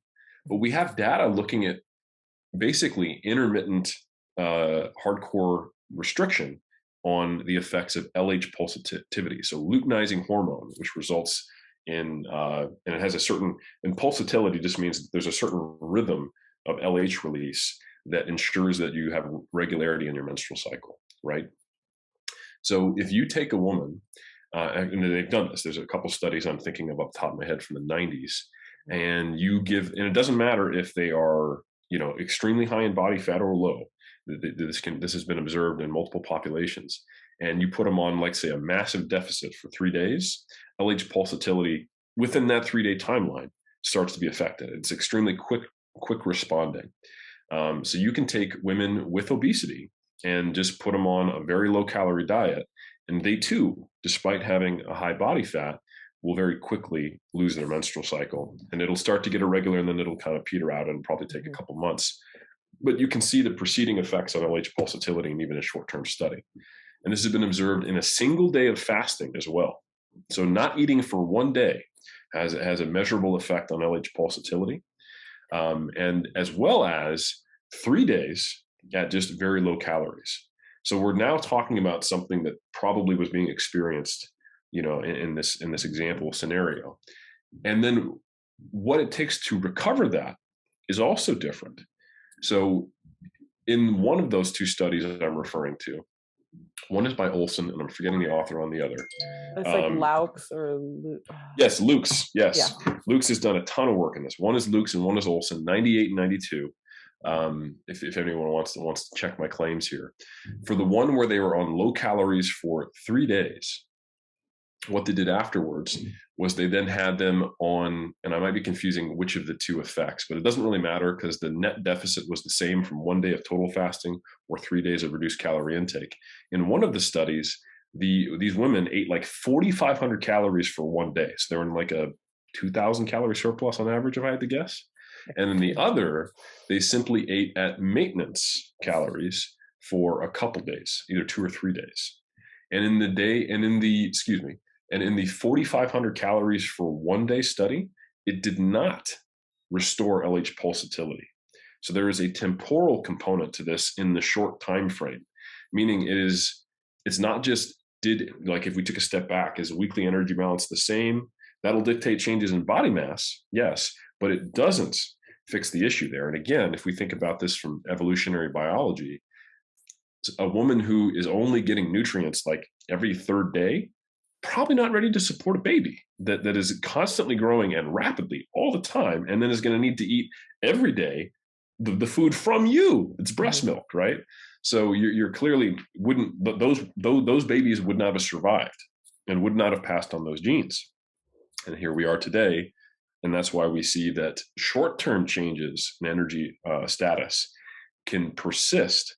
Can have a persistent effect on some of these aspects of reds, and that's probably more true in women than men, but there are parallels in men. Obviously, like binge eating cycles is not a good thing in either sex, but it has larger effects on the reproductive health in women, and probably also larger effects therefore on lean body mass through bone mass. So it is definitely an issue, even though you could have regained body fat that you have not found. And also, of course, you're judging yourself for that. You're stressed by that. It's having all these other It's downstream psychological all effects. feeds, and like the physiology is always counterbalanced by the psychology. Like they Mm. are, the longer that I coach, it's really really hard to separate the two. You And probably shouldn't, because yeah, your thoughts like and your feelings are, a huge signals regulator. between neurons and their Yeah. hormones. So Yeah, and unfortunately though, I mean, to be fair, a lot of the research doesn't capture both at the same time, right? And not to knock any researchers, like it's hard as fuck to run a study that's looking at one variable, let alone combining multiple. And to be fair to the researchers, like most people are going to specialize in an area, right? They're not like, hey, I want to combine all these things. Like that's, it's just not the norm. So that's why it's really hard. So we have to kind of piece together, like, all right, there's all these different things. It's like kind of like a review of literature, right? Okay, I'm going to look at like 10 studies and like try to pull a few things from here. And then let's look at what's actually working for the client, what's not working, how do we apply this, how do we communicate these changes. And I remember now what I was going to say about the James's literature, and his findings was that everything that's so extreme with what we were talking about, right? Like obviously these people were physique competitors, so they're having, like, when we're talking about regaining weight after a contest prep, it's very different than regaining weight after a lifestyle cut, right, of 5 to 10 pounds. a completely, like, ideally we're trying to maintain that weight loss in the lifestyle client, like that is the whole goal, and that's hard enough as it is, but we're not trying to say, hey, diet's over, let's gain all this weight back. Like that's exactly what we don't want to do. For the physique athlete, we have to make that distinction. And the idea, I think, that got really like murky was, hey, if we reverse diet, you'll be able to eat more but stay lean. And it's like, well, that is a fatal flaw in like the whole idea of this, because you are prolonging all of these adaptations. And if we are actually trying to be a physique competitor with any type of career, you're most likely going to need to build muscle mass, and you're probably going to want to restore your hormones and like actually feel normal and like get a good night's sleep, like, maybe for the first time in 6 months. I Like, don't know, Lauren. I really think not sleeping more than 3 hours at a time and having a testosterone that is equivalent to a hypogonadal eunuch is yeah, is probably the best way that I can prepare for my next show. I mean, So at but least if I get to eat 50 more grams of carbohydrates after 6 months. thank God. But it's like, you know, uh, we've been through enough preps. Like I mean, that's honestly one of the biggest reasons that I just don't have it in me right now to want to do a prep. But I'm Mm, also like, man, it is so nice to feel normal. Like it is yes. so nice to not feel like that. And it's Mm, gonna take a lot for me because I know what that feels like. And it's not just like, oh, I had a bad night's sleep. It's like I have been awake for hours and I literally feel my body like I'm like dissociated from my body, and all I can think about is going to the kitchen. And that's like 3 months. Like it's like I don't know if I really want fucking that. great sport. I love it. I know, right? Hmm. We're such psychopaths. I'm dieting next year, by the way. I'm competing in 2023. So Nice. Yeah, I yeah, mean, I've thrown the idea around just because I feel like at this point, like we've thrown the idea that like we would do it with like a group of the clients, right? Like we'd get some of the pro clients and some of it'd be the fun. amateurs, and we would do a show together. That would be the only reason I do it. It's just to like have that goal as like a team to do it. Mm, But I'm like, I'm kind of chilling right now. I got all these other business ideas, other things to be doing. Like it takes a lot for me to get down there, and for most people, to be fair, which is when we talk about these things and you look at the literature and you look at these case studies of bodybuilders, like that is the most extreme example that you're ever going to see, because yes. these people are dieting the most for the longest and getting the leanest. There is really no other athlete that is as lean and as depleted as a physique athlete, Mm. because you wouldn't be able to perform if you were that lean. I mean, clearly other sports have very lean athletes. I'm not saying that Yep. there's not, but But a sprinter, on game day at the Olympics, I guarantee you they ate, yeah, and they ate the weeks prior. yes, Maybe that's not to say that they might not be experiencing reds, but it ain't like. But their goal was not to get that lean. Their goal was to run fast, and that helped. exactly. To being lean helped them. So the amount of Yeah. relative depletion, I think you're 100% right. So to tie this all together, what would be, and maybe this is kind of how the recovery diet fits in, but not even What do just we do post about diet. it? Yeah. Okay. We Yeah. don't want to sound All like I the did was just alarmists. tell you shit about the hypothalamus and say what is wrong and what not to Talking do, and then I'm shit just about the gonna log hypothalamus. off. Yeah. So what do we do about this? Hmm. Great question. So we definitely established that there are some things we want to avoid, like in the process of dieting, we want to minimize muscle mass losses as much as we can. When people talk about not losing muscle, most of the time they are talking about like lifting weights and eating protein, which, don't get me wrong, that is probably the most important thing in the off season. Well, first off, lifting weights is the most important thing, period, for gaining, losing, or maintaining muscle. Like if Or that just be piece is cool, not there, being cool. You gotta lift weights. Be cool. absolutely, yeah. If you want You're to a be loser if you don't accepted lift by weights. me, absolutely. Um, yeah, it's a moral high ground, really, to lift Yeah. weights, in my opinion. Um, so so anyway, like if you're not lifting weights when you're dieting, you're going to lose a crap ton of muscle, and you're probably going to be, I would argue, like worse off after the diet, even if you lost a bunch of fat along with that muscle than you were beforehand. So you must, if you want this to go well, you have to do progressive and reasonably intense resistance training. So that's a given. And then people like if we talk about like physique athletes and in the know dieters and probably your audience, like of course everyone's lifting, but I think the focus sometimes is a little too much on protein. Like the popularity of like the protein modified fast while lifting is, I think, far too high, because if you look at the data and what has a larger effect size on changes in lean body mass than protein is the size of your energy deficit and the rate of your weight loss. Mhm. So there was a recent meta-analysis, and there's a ton of variability in this. I'm not saying this is true for everyone, but when you started to diet faster than, say, a 500 calorie deficit per day, it started to predict lean body mass losses. And of course, this is not observing people dieting to getting shredded. There's probably some inevitable in most, at least drug-free competitors, some degree of muscle mass losses that are going to occur in the process of getting shredded, um, mostly unavoidable.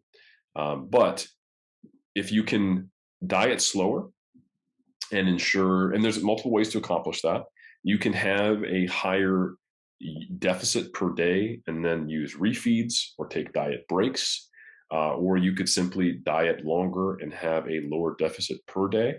At this stage of the research, I don't know if there's any benefit physiologically to either one of those. I think for the competitors, we don't yet have an answer for that, because most of the research, which is awesome, by the way, that has come out of Dr. Campbell's lab, as well as out of Western Australia, primarily led by Jackson Pios, that I've been a pleasure to be a part of, has looked at athletes, but not necessarily getting like diced to the socks.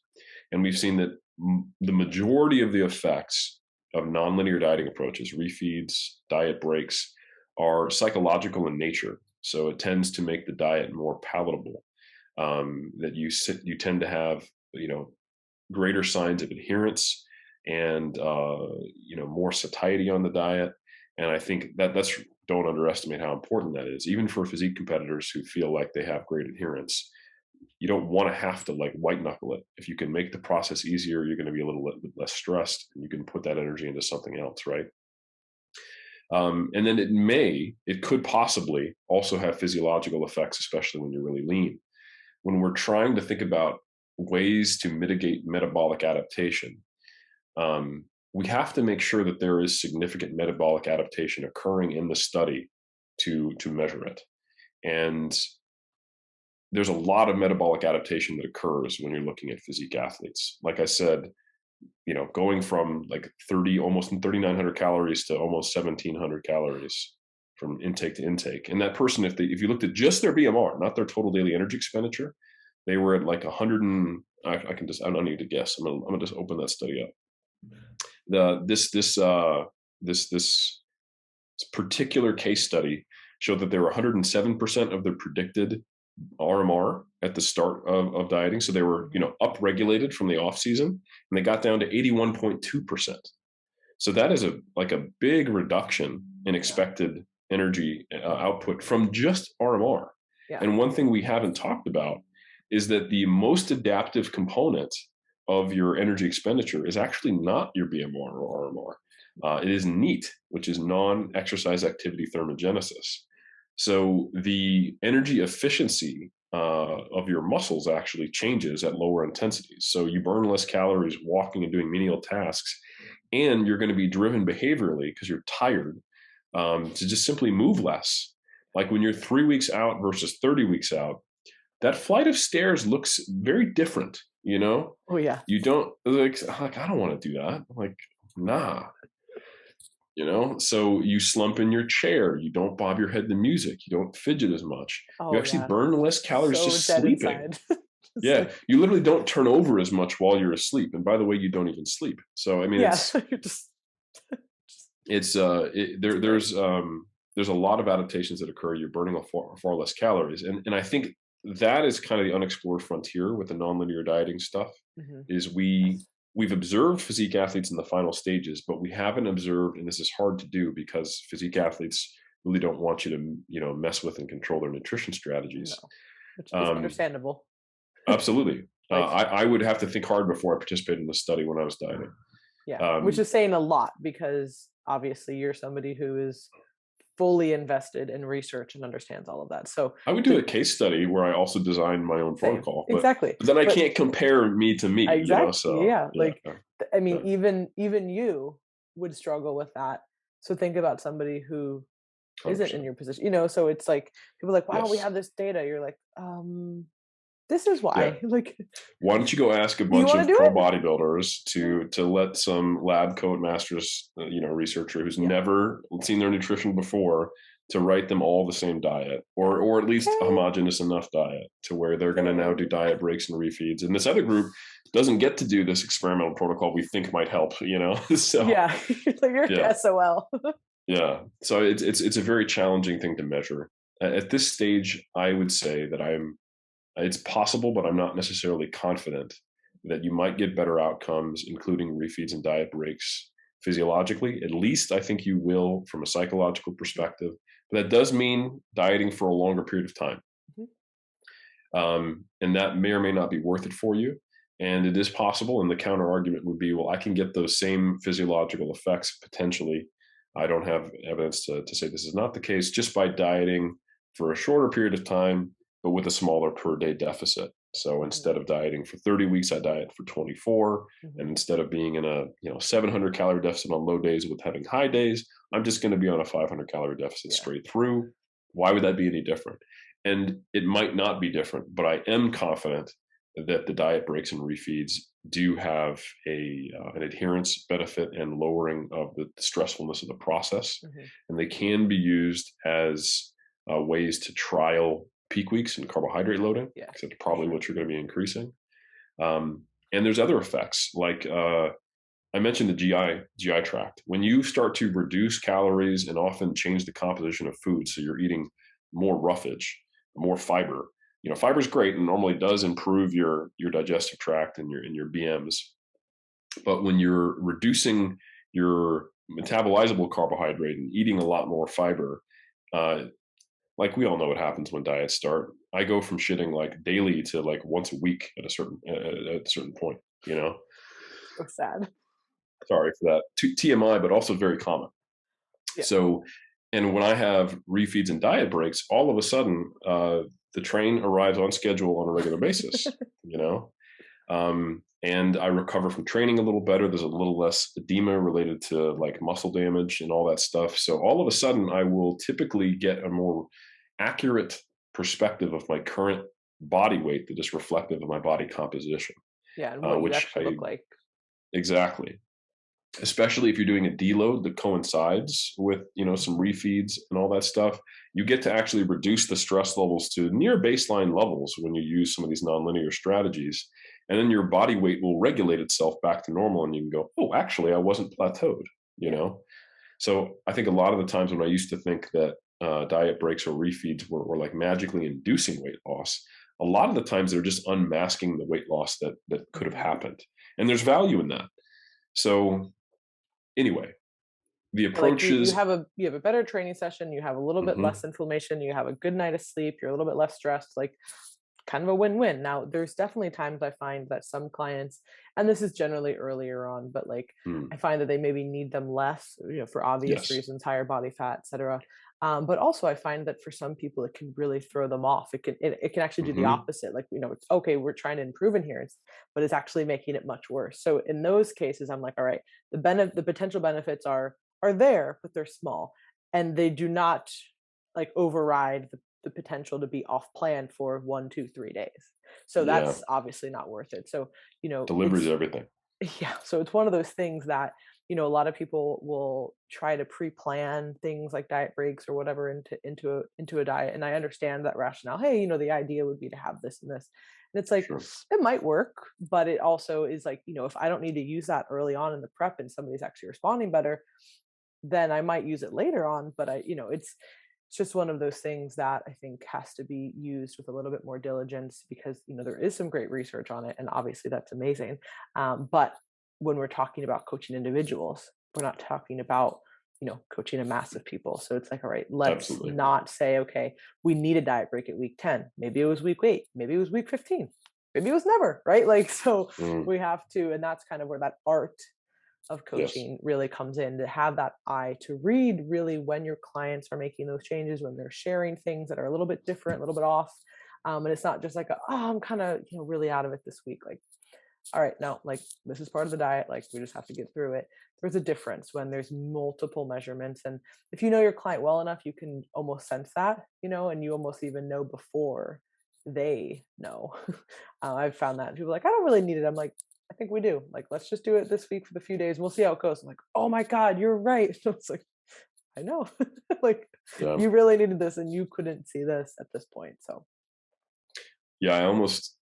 Well, besides like known vacations that are coming up or hmm time where it would be setting them up for failure to try to diet, I almost exclusively use diet breaks, not necessarily refeeds. Those are probably typically inbuilt in the plan, just having some high days. And then there's strategic placement of higher volume days hmm to try to just get the most bang for your buck out of that. But the diet breaks, I almost exclusively use in a reactive manner to when there's a plateau in fat loss, because that tells me two things. These current calories aren't working anymore, which probably is at least due in part, and I'm thinking about their body weight change, of course, but it's at least due in part to their body resisting weight loss, which is the whole rationale as to why we might want to do something about that. hmm And it could also potentially be impacted by their adherence, which not always, but not like they're necessarily lying to me, but just like look at the plate when you're done eating it in the off season versus the in season. Like I'm like licking my oats bowl versus not eating the last bite in season versus off season, Oh yeah. And some of those behaviors, they creep up on you. You don't start to notice, right? Like you just start to take little bites and you don't even really recognize it. Like you're prepping food. Oh, just we'll taste this. And you're like, oh, Yeah, there was four tastes and yeah, licking the plate. And then I wasn't doing that before. yeah. Like how many packs of gum are you actually eating, and is that adding up to anything? Like there's a lot of Ooh, little places where yeah. People these be things doing can crazy add shit with up. gum. Yes, People be crazy with gum. Like, oh, I or had like 17 sugar-free jellos. You're like, we've had clients drink pickle juice, which doesn't have calories, but just results in a huge spike in sodium and weight gain. And why are they maybe they doing were that? hungover. That's like a family hangover secret for us. That But is that is true. I mean, and then that causes its own issue with the amount of drinking they were doing and the calorie content there, but and maybe alcoholism if you're drinking during prep to that degree. But all that aside, like why were they drinking pickle juice? Because they were just wanting any flavor or taste that was calorie free, Mhm. right? So that intense drive to eat will be helped by a diet break, and then we can Mhm. kind of regulate things a little bit, at least Yeah. for a while. But it is all in the delivery, which Mhm. is making sure they understand that this is part of the plan, not a break from the plan. Yes. So I think the Yeah. terminology and the coaching around it and the identification of the individual Mhm. all needs to be there. Like if refeeds regularly, quote unquote, get away from the person, they don't see refeeds the same way as you, and that Mhm. may not be the tool worth it for them. Yes. And you might be setting them up for failure. So I think, yeah, that nonlinear dieting strategies are a potential tool that maybe you don't use in all cases. But for the competitor, they can be great. Mhm. But at the very least, I'm confident in just using a slower approach than is typical. Mhm. In my experience, most drug free competitors, almost for any division, I would argue, need at least 5 months of dieting, you know, Yeah. to get stage ready. And if we're talking about the bodybuilding division and needing to get shredded, that is some people can do it in 5 months, but they're probably walking around a little bit leaner than the average person and they respond well to dieting, but most are going to need 6 months plus.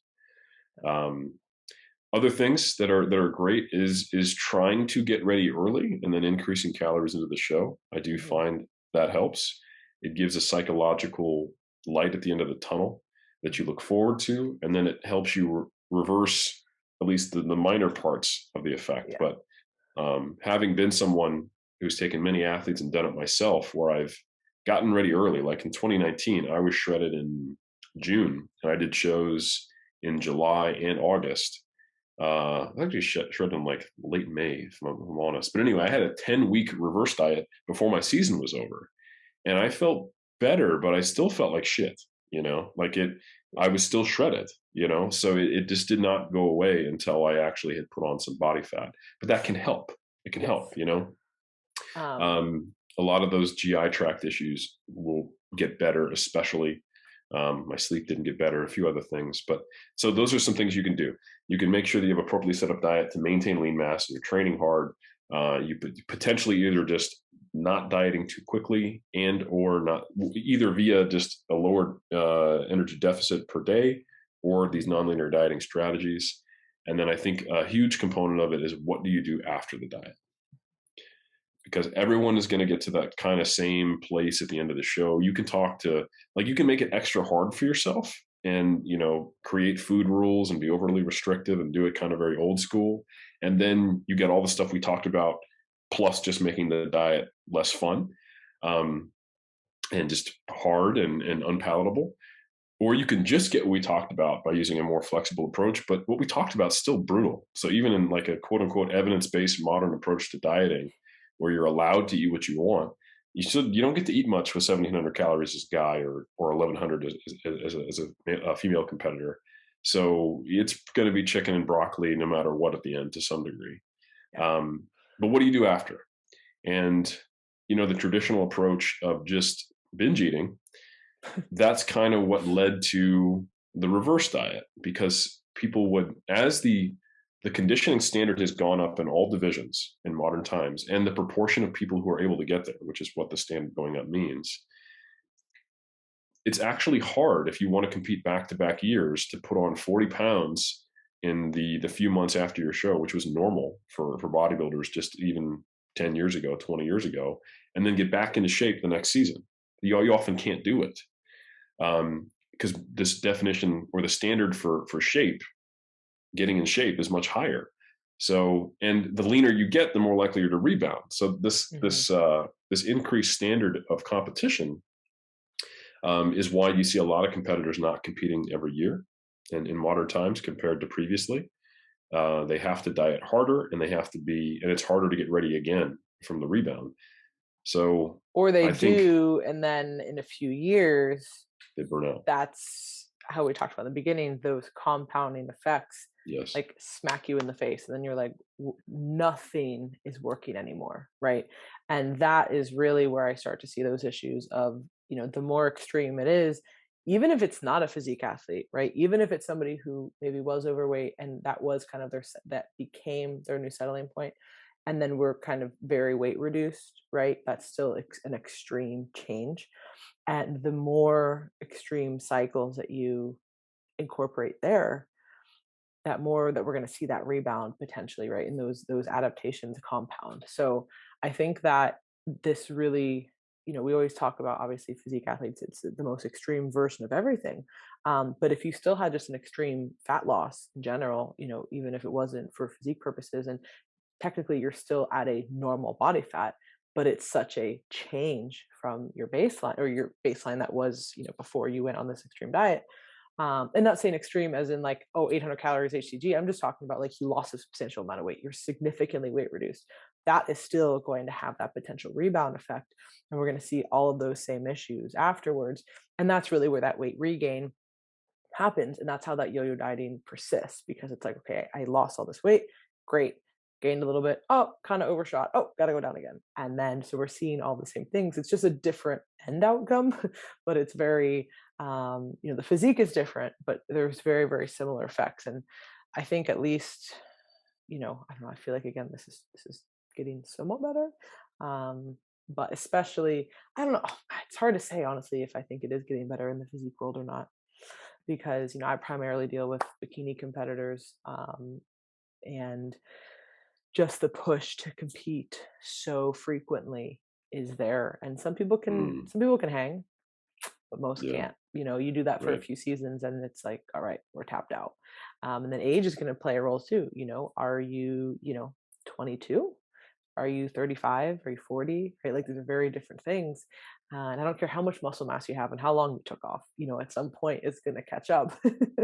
But that pressure to compete, and again, we're both athletes. We get it. Like, if you're on it, like, you're like, listen, I know this might be not the best thing long term, but I'm being competitive, and the reality of this is I might have to compete for a short amount of time more than is probably the best idea. But as an athlete, if you're competitive, you make that decision if you want to do that. So you have to make that decision if it seems right for you or not. It's just more about knowing kind of what could potentially happen. And I think that that's where a lot of people get so disenfranchised with competing, is they feel like they didn't know. And it's like, well, you made that decision to do this, it's not bodybuilding's fault. It's you have to really weigh the pros and cons there to understand what is this going to mean. And if those pros outweigh the cons, then go for it. You accept it. And it might be a fucking huge blowback afterwards. It might not, but it might be. So just be prepared for that. And I always try to prep clients with that to say, hey, if we're really going to push, like this could happen. It might not, but it could. And then kind of, go from there. But it's really tough, especially in the NPC circuit, to try to turn pro. There's multiple national shows a year, but you have to be at them, you have to be in them. And we've talked about this a little bit before, but like, bikini standards are less muscular by default than other divisions, but it's still pretty muscular and it's still very lean, right? It's not Yeah. as muscular and it's not as lean as some of the other divisions, right? Certainly not. It's, a women's physique competitor is in a completely different position, but the women's physique competitor does not have that same pressure to be able to compete all the time because, oh, you look normal. Like that's a great body. Like that's a normal beach Yep. body. Like, but it's totally not. It might look like it, in photo shoots and, on stage when you're all carved up, but, look like a damn wet noodle at the gym and you can't even sit down because your ass is so bony, so it's like, it might look like it because it's not as extreme as physique or bodybuilding, but it certainly has a lot of the same ramifications. And I think that's where we've seen a huge, huge issue in that particular Mm. division. No, I totally agree. It's an issue that persists across divisions, Hmm. and I think, yeah, there's exactly. It all comes down to informed consent, knowing what you're getting into, which I think Hmm. that is improving because a lot of people were just Yes. not aware that this would even happen. I didn't No, know about the rebound in me '07 when neither. I had my first show, No, no idea. Like but this is fun. Bodybuilding's cool. It's kind of weird, but it's cool. yep. You didn't know. So now that we do, or we're doing the best of our ability to inform people about it, now we're also getting better at doing something about it and preempting it. Hmm. But it will still happen to some degree for most people, and it may or may not make the sport worth it. So it's worth giving it a shot, but just know that. Hmm. So my big advice is, like we talked about, make the diet more likely to be less psychological, less psychologically and physiologically demanding through what we talked about. Taking flexible approaches, not creating arbitrary rules, giving yourself an extended timeline via either just slower dieting and or nonlinear dieting approaches, and then. But more importantly than that is what do you do afterwards? And Hmm. first, I would just recommend anybody to probably just not compete back to back years until you're at the point where you are knocking at a pro card or you have a pro card and you've established that you have a physiology and psychology that are robust to the demands of bodybuilding. And just remember that the people you see who you're probably emulating, who are stars of the physique world, to some degree, they reflect survivorship bias. The people who could keep competing every year because they had a low set point, they tend to bounce back quickly. Hmm. Um, Yep. they're going to be the ones who can hang and make improvements year to year because they Hmm. don't have as much to recover from. Yeah. And you can't copy that if you don't have those genetics. So survivorship Bodybuilding is bias a just sport of genetics. Like, absolutely, a- it's a a- human dog show. as much as I would love to have glute insertions that go halfway down my hamstrings and point, I don't. And that's never going to change. Can I change how my glutes look on stage? Certainly. But that's never going to be a possibility. So I can want that and desire that as much as I want, but ultimately it's not going to happen, right? So I think that a lot of people also have to be just a little bit more realistic. And this is not a negative thing, right? I know it's like, we want to like positively visualize like our success and like what we can actually have and do, but there also has to be a level of realism there to recognize that like I can look at this person and like want to attain exactly what they have, but I may or may not be able to ever do that. And that's okay. It's not saying that you can't be the most successful version of yourself and the best physique that you ever have, but wanting that in this like envious is the wrong word, right? Like, I think that we have to be able to compare ourselves to other people to see, okay, like what's the standard? What should I be aiming for, etc.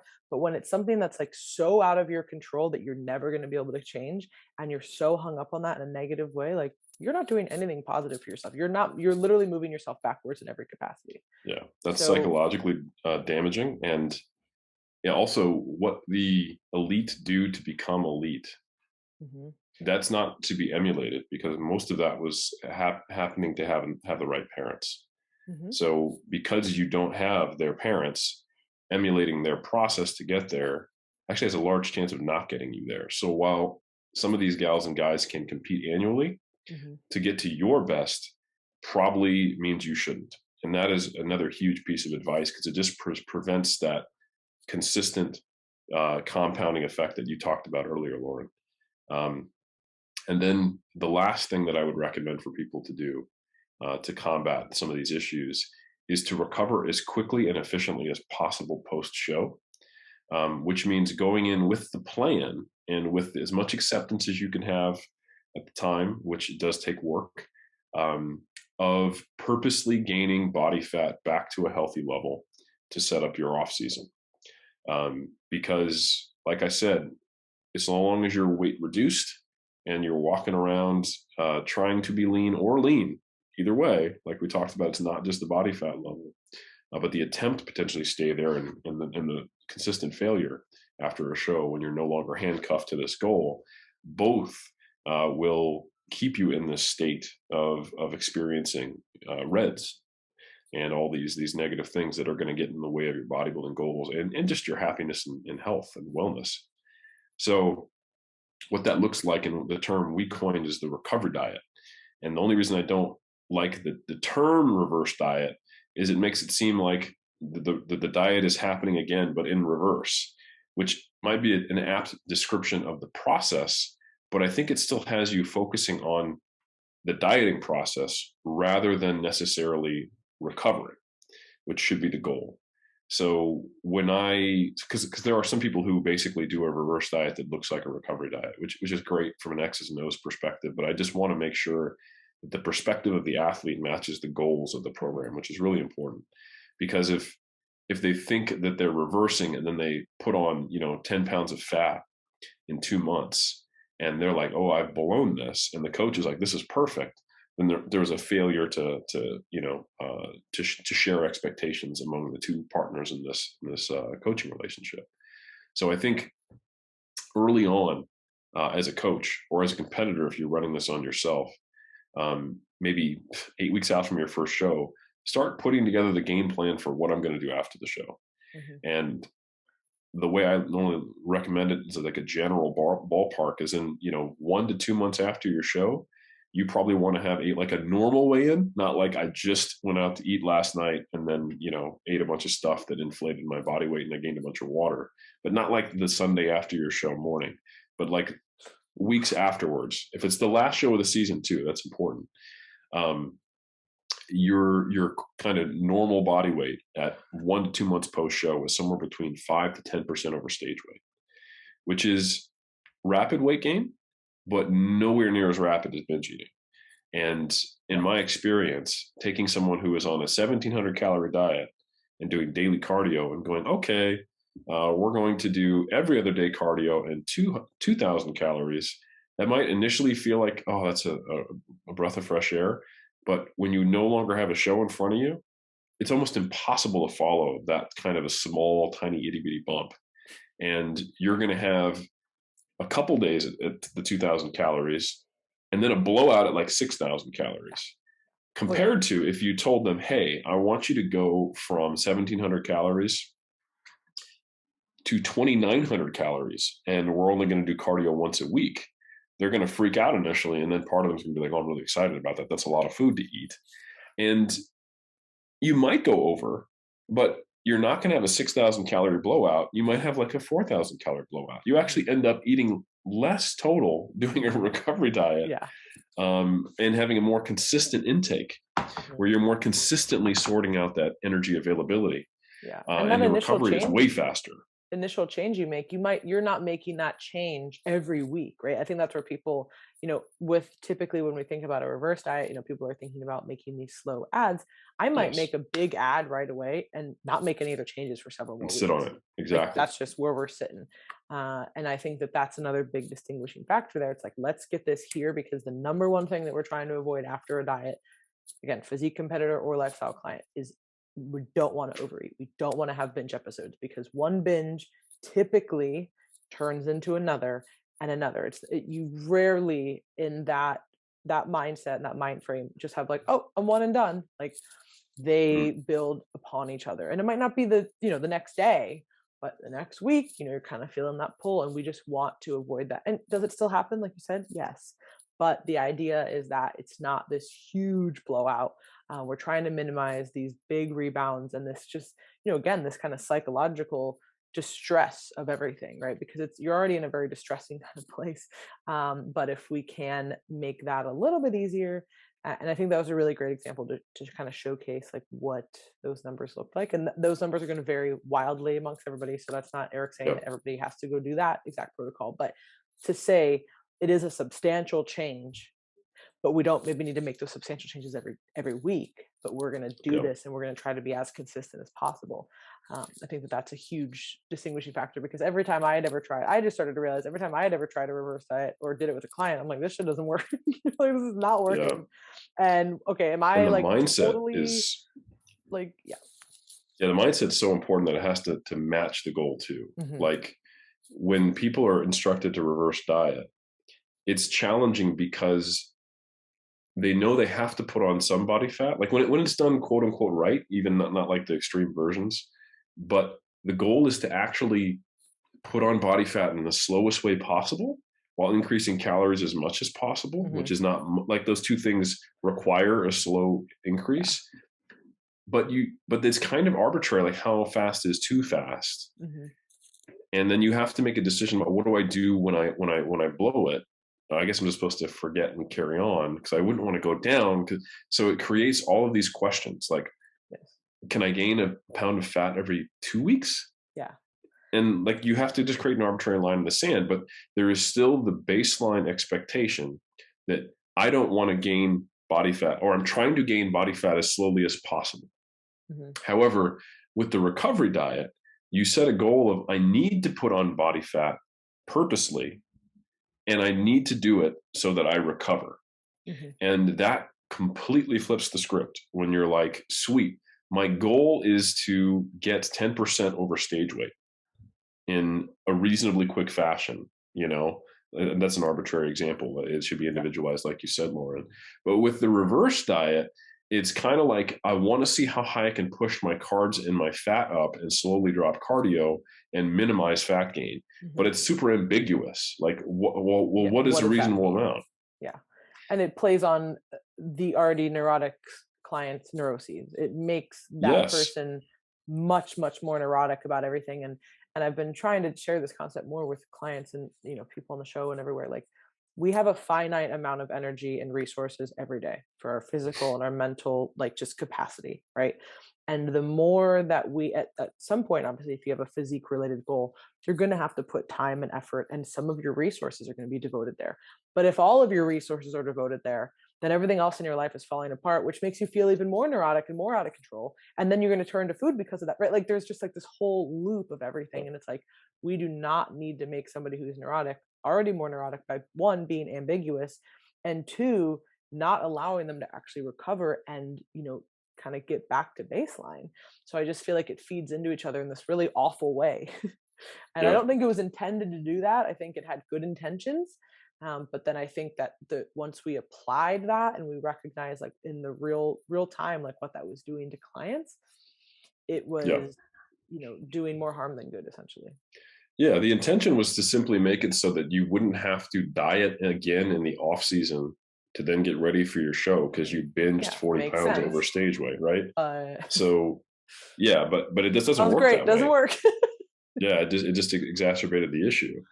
The and ultimately it does come down to the mindset of the client. Like if you don't know that this, you know, cascade is going to happen, and you think everything's just going to go back to normal once the diet is over.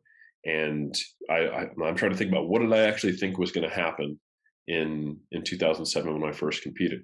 I thought I would gain body fat back to roughly where I started, or maybe a little bit leaner, and then I'd have a really productive off season. I'd feel fine almost immediately once I started eating again. Right? I didn't know that there are all these persistent physiological effects and psychological effects that were going to take time to come back. Mhm. I was shocked that I was worried that I was never going to feel satiety again, that I was just always going to be hungry. And I put on like 48 pounds in 2 months. And there was no concept of reverse dieting or recovery dieting. And I had no knowledge of any of the science that we talked about at that time. Yeah. So obviously that was a Oh my problem, God, that's you rough. know? Yeah. So when I first got exposed to reverse dieting, and I thought it was a good idea because I had no information. Like the only plan I had post show was a list of restaurants in 2007. Yeah, yeah, like a So whole Yelp thing ready to go. yeah, so that is like that's probably not good either. Yeah. But at the same time, yeah, the solution is not more restriction, right? Because that I simply could not follow any type of plan. I kept trying to correct course for each of these binge blowouts I'd have, and I'd give myself what I thought was a reasonable intake, but was still too low. Yeah. And I would just get out of control. So the reverse diet is basically what I kept trying to deal with when I started to see things got out of control. I still gained 48 pounds. And I think if I had known going into this, oh, you're going to be way jacked up for at least a couple months, Eric. And part of it is because your body fat is low. And we want to put that on with expedience and start to recover things quickly. I would have been much more accepting of those days where I did have a bit of a blowout, and I wouldn't have tried to course correct. And I would have known, well, like that was probably faster than I wanted, but it is contributing to me gaining body fat. I'm not going to let that stress me out. It's not a huge deal. I don't need to do anything about this, but I'm just going to go back to my recovery diet plan. And that is what I observe with athletes, is that when you binge when you're reverse dieting, you have failed the plan. When you binge when you're recovery dieting, I'm accelerating the plan a little bit. That wasn't my Mhm. intention, and is it perfect? No, but this is really just about me feeling better. And I did feel better after that binge if I'm not judging myself for it. And it's much Mhm. easier to therefore not have those cycles of binges that we Mhm. talked about. While ironically, on a reverse diet, the binge cycle is much more likely to continue because restriction predicts binging. Mhm. Yeah, and your mindset around restriction ultimately, right? Like it's not just Absolutely. about the restriction. It's really how you're viewing that restriction. So, and Hmm. that goes back to what we said in the beginning, like that is what we need to change, in my estimation, I believe in your estimation as well, is just how we're viewing all of that, I think is going to be really the key to like shifting the industry into a better place. Um, for all goals, really. I don't think that there's one goal that's not benefited from this. And I think that, every time I talk about having more flexible restraint, people automatically like just write it off, and they're like, oh, well, that's easy. Or like, and I'm like, actually, it's not. This isn't like the weak response, right? It's actually pretty pathetic. Like every time something comes up, you fall off plan. You think you're so cool on your harsh plan, but then you really fall off every time. Like if we're really going to deduce this, like that is what we want to be avoiding. So when people hear flexible, they think not on plan. They think just do whatever you want, like just go with the flow. You're like, there's flexible restraint, right? It's a two-part word for a reason, right? So we have to be able to balance both. But I think that that's going to be, is the more that we push towards that and having these strategies that actually support that, I think that people are going to have not only better fat loss phases, but actually not regain all the weight they've lost. Again, caveat, obviously, if you're a physique athlete, the goal is to gain weight after a show. Yep. However, the goal is not to gain 48 pounds in 2 months and have uncontrolled binging. You know what I mean? So we're Correct. still gaining, but in a different way. So I think that was really great. I feel like we covered a lot of different topics. I feel like we tried to Mm. hit on a lot of different areas. And this is such a vast and important, I mean, it's one of my favorite things to talk about in it because it really covers, I mean, quite literally everything, especially when we're Yep. talking about we're talking about diets and most people are interested in that, but they're not looking at the whole picture here. So, where can people find you, more information, the things that you want to plug and share? Yeah, well, first off, I totally agree. Great conversation. Thank you again for having me on. And probably the best one-stop shop for finding more information on this and anything related to it is 3dmusclejourney.com. That is the number three, the letter D, Muscle Journey. And yeah, from there, you can find links to the 3DMJ podcast, where we've talked about this and every little piece of what we talked about at length and many other topics. It's basically a natural bodybuilding podcast and also powerlifting and some other topics as well. You can also find links from there to the 3DMJ Vault, where we have our courses, both paid and free. Links to our YouTube, where we have a lot of content.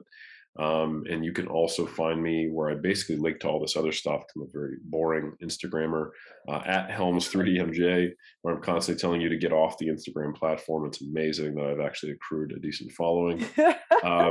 And then finally, if you want to listen That's your to me posting talk, strategy is just like how to correct. get off Instagram. Here, yeah, like here's a podcast I did somewhere. You should leave Instagram and go listen to it.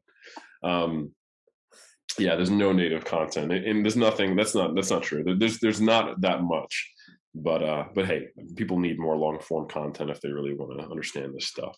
Yeah. So anyway, also if you want to hear me talk more expansively on in the Iron Game kind of universe, I have a great podcast which Laurin you've been on. Called Iron Culture with Omar Isuf, where every Yes. week we explore either the science, the history, or the culture of something related to the Iron Game. So that's on all podcast platforms.